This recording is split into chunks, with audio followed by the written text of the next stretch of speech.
আজকে আবারও একটি নতুন গল্প নিয়ে আপনাদের মাঝে হাজির হয়েছি। আজকের গল্পটা হচ্ছে অনেক পুরনো একটি জঙ্গল ছিল। সেই জঙ্গলে একটি ডাইনোসর আর একটি রাক্ষস থাকতো।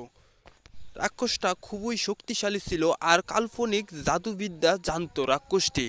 একদিন রাক্ষসটির মাথায় খারাপ চিন্তা ভাবনা আসে আর ভাবতে থাকে কিভাবে এই ডাইনোসরকে আমি তাড়াবো এই জঙ্গল থেকে, আর এই জঙ্গলে আমি একাই রাজত্ব করব। তখন সঙ্গে সঙ্গে রাক্ষসটি ডাইনোসরের কাছে চলে যায়। রাক্ষসটি ডাইনোসরের কাছে এসে ডাইনোসরকে বলতে লাগলো, তুই এই জঙ্গল থেকে চলে যা। তখন ডাইনোসরটি বলতে লাগলো, না, আমি কখনোই এই জঙ্গল ছেড়ে চলে যাব না। তো রাক্ষসটি এই কথা শুনে অনেকটাই রেগে যায়। রাক্ষসটি রাগ হয়ে বলতে লাগলো, তুই যদি এই জঙ্গল থেকে কালকে না চলে যাস তাহলে তোকে আমি মেরে ফেলবো। এই হুমকি দিয়ে রাক্ষসটি সেখান থেকে চলে যায় আর ডাইনোসরটি অনেকটাই ভয় পেয়ে থাকে আর অনেক চিন্তার মধ্যে পড়ে যায় ডাইনোসরটি। তার পরের দিন রাক্ষসটি ডাইনোসরের আস্তানায় হেঁটে হেঁটে যেতে লাগলো। তো এসে দেখে ডাইনোসরটি এখনো যায়নি। এই দেখে রাক্ষসটি অনেক রাগ হয়ে গেল আর ডাইনোসরের বাচ্চাটি সেখান থেকে পালিয়ে গেল। আর ডাইনোসরটি অনেক চিৎকার করতে লাগলো। আর তখন সঙ্গে সঙ্গে একটি রাক্ষস দুটি লাগলো। আঘাত করতে করতে ডাইনোসরটিকে জ্বালিয়ে দিল। এইদিকে ডাইনোসরটি পুরে কালো হয়ে গেল আর রাক্ষসটি উড়ে উড়ে চলে গেল সেইখান থেকে। তখন সঙ্গে সঙ্গে এইদিকে ডাইনোসরের বাচ্চাটি দৌড়ে চলে আসতে লাগলো। বাচ্চাটি চিৎকার করতে করতে দৌড়াতে থাকে। এমন সময় এসে দেখে ডাইনোসরটি একদম পুরে খারখার হয়ে গেছে। এই দেখে বাচ্চাটি কান্না করতে থাকে আর বলতে থাকে, এর প্রতিশোধ আমি অবশ্যই নিব। তো এই কথা বলে সেইখান থেকে ডাইনোসরের বাচ্চাটি চলে যায় আর বলতে থাকে, এই জঙ্গলে আবার আমি ফিরে আসব।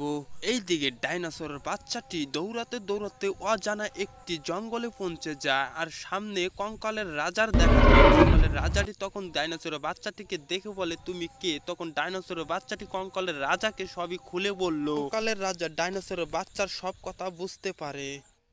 হঠাৎ দেখতে দেখতে ডাইনোসরটি অনেকটাই বড় হয়ে যায় আর কঙ্কাল রাজাকে বলতে থাকে, আমি আমার জঙ্গলে ফিরে যাব প্রতিশোধ নেওয়ার জন্য। তখন কঙ্কাল রাজা একটু কথাও বলল না। ডাইনোসরটি আবার বলতে লাগলো, আমাকে অনেক শক্তি ও ক্ষমতা দিয়ে দেও যাতে করে ওই রাক্ষসের সাথে আমি যুদ্ধ করতে পারি আর আমার প্রতিশোধ নিতে পারি। তখন কঙ্কাল রাজাটি বলল, আমি তোমাকে এমন শক্তি দিব যাতে করে তুমি ওই রাক্ষসকে ধ্বংস করতে পারো। তখন কঙ্কাল রাজা আর দেরি না করে তাকে সঙ্গে সঙ্গে শক্তি দিতে লাগে। এমন শক্তি দেয় যেন রাক্ষসের সাথে উনি যুদ্ধ জিততে পারে। তো ডাইনোসরটা তখন অনেকটাই খুশি হয়ে যায় আর অনেকটাই শক্তি পেয়ে যায়। তখন ডাইনোসরটা আর দেরি না করে সঙ্গে সঙ্গে উড়ে তার বনে চলে যায়। একদিন জঙ্গলে রাক্ষসটি আরাম করে ঘুমাচ্ছিল।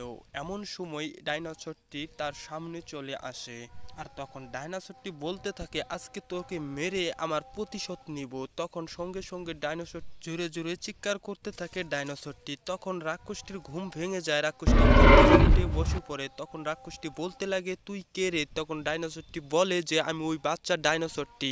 তখন রাক্ষসটি বলে, তুইও কি তোর মায়ের মতো মরবি নাকি? এই কথা শুনে ডাইনোসরটি অনেক রেগে যায় আর তার লেজ দিয়ে রাক্ষসটিকে বাড়ি মেরে অনেক দূরে চটকে দেয়। তারপর কিছুক্ষণ পর রাক্ষসটি অনেক রেগে ডাইনোসরটির সামনে ফিরে আসে। তো তখন সঙ্গে সঙ্গে রাক্ষসটি ডাইনোসরের শরীরে হামলা করতে লাগলো। তখন ডাইনোসরটি অনেক রেগে ডাইনোসরটির ক্ষমতা প্রয়োগ করতে লাগলো। তবুও রাক্ষসটি করতে পারল না ডাইনোসরটি। এই দেখে ডাইনোসরটি অনেক রেগে যেয়ে একটি তলোয়ার দিয়ে তাকে নিক্ষেপ করে। তো এই তলোয়ারের নিক্ষেপে রাক্ষসটি অনেকটাই দুর্বল হয়ে যায়। তখন রাক্ষসটি ভাবতে থাকে, এই ডাইনোসর তো আমার থেকে অনেক শক্তিশালী হয়ে আমার কাছে এসেছে। আজকে বুঝি আমি হেরে যাব ডাইনোসরের সঙ্গে।